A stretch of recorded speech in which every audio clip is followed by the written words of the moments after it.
Malaysia প্রবাস জীবনের অভিজ্ঞতা ও উপলব্ধি থেকেই ৭০ বছর বয়সী এক রেমিটেন্স যোদ্ধাকে নিয়ে একটি পত্রিকায় লেখা এসেছে। পরিবারের সুখের আশায় গত ২ যুগেরও বেশি সময় ধরে মালয়েশিয়ায় কর্মরত প্রবীণ আবু বকর।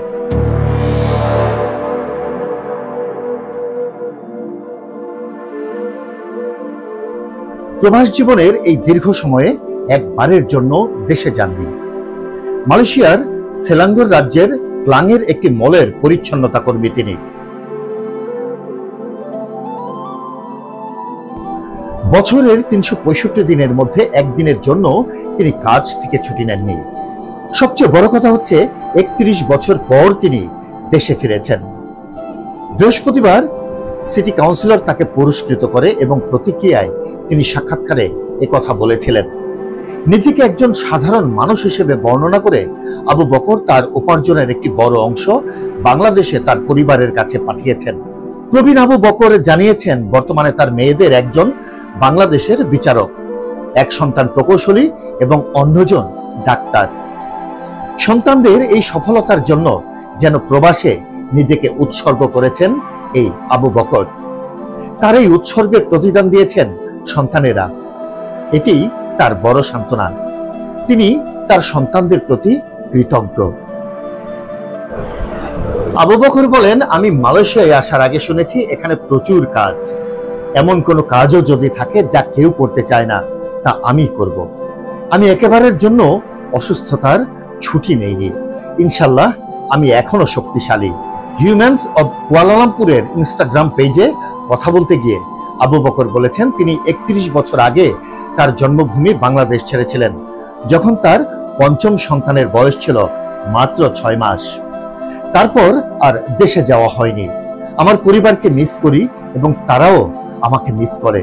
তবে আমার এই ত্যাগ তাদের জন্য, তাদের ভবিষ্যতের জন্য। পোস্টটি নেটিজেনদের কাছ থেকে শুভকামনা অর্জন করেছে এবং কেউ কেউ চাচার নিরাপদ যাত্রার জন্য শুভেচ্ছা জানিয়েছেন। নিরাপদ ভ্রমণ চাচা, সবসময় আপনার সুখ কামনা করছি। আমাদের দেশে কাজ করার জন্য আপনাকে ধন্যবাদ। আমরা সত্যি এটির প্রশংসা করি। এমনি ভাবেই কমেন্টস করেছেন অনেকে। একজন পিতার ত্যাগ কত মহান, তার সন্তানেরা তার ভালো যত্ন নিন, যেমন তিনি এত বছর তাদের জন্য আত্মত্যাগ করেছেন। এমনি ভাবেও অনেকেই উল্লেখ করেছেন সেই ইনস্টাগ্রাম পেজে। প্রবাসীদের জীবন কেমন কাটে, এ প্রশ্নটা অনেকেরই। কারো কারো রয়েছে বিশেষ কৌতূহল। অন্তত যারা প্রবাসী নন, কৌতূহলটা তাদেরই বেশি। যাদের স্বজনেরা প্রবাসী, আমজনতার আগ্রহ যে নেই তা নয়, তা ক্ষেত্র বিশেষে। তাদেরও কৌতূহল হয় যখন কোনো প্রবাসী হয়ে ওঠে সেলিব্রিটি। আমরা বাঙালি প্রবাসীরা কেমন আছি? ঘুরিয়ে ফিরিয়ে বললে কিভাবে কাটছে আমাদের জীবন? দেশের অস্থিতিশীল গুমট রাজনৈতিক পরিবেশের বাইরে থেকে আমরা কি খুব ভালো আছি? দেশ ও স্বজনদের দূরে রেখে আমাদের প্রবাস জীবন কি খুব স্বস্তিতে কাটছে, নাকি সোনার হরিণের পেছনে দৌড়াতে দৌড়াতে আমরাও ক্লান্ত, পরিশ্রান্ত? এই প্রশ্নগুলো করার পেছনে অন্য কোনো অযাচিত উদ্দেশ্য নেই।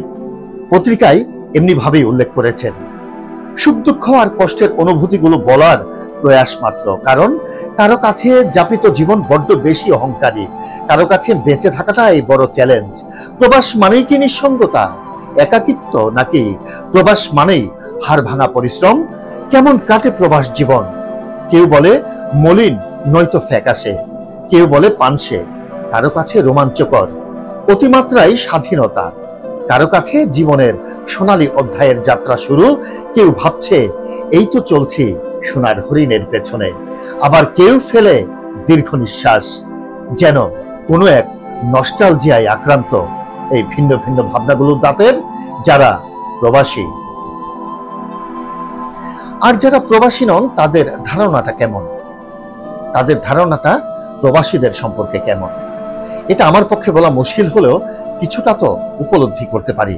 তাই বলছি, যতদূর উপলব্ধি করেছি প্রবাসী সম্পর্কে, অপ্রবাসীদের ধারণা পুরোটাই অর্থকেন্দ্রিক। অর্থাৎ প্রবাসী মানে অঢেল অর্থ উপার্জনের কারিগর, স্বজনেরা অন্তত ওই একটি বিষয়ে পুরোপুরি সজাগ। প্রবাসী মানে থাকবে আর্থিক সচ্ছলতা, এই ধারণাটা মোটেই ভুল নয়, কিংবা নতুন কিছু নয়।